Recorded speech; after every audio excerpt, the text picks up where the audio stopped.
Breaking news. మిర్చి లోడుతో వెళ్తున్న Bolero వాహనం పల్టీ.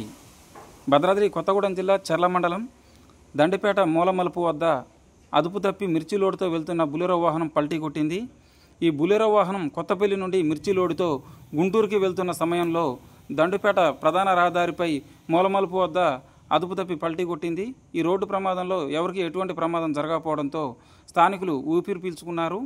ఈ వాహనం చర్లకు చెందిన కాటూరి ప్రసాద్గా సమాచారం. ఘటనా స్థలం నుండి మన ప్రజాగొంతుగా న్యూస్ రిపోర్టర్ చర్ల.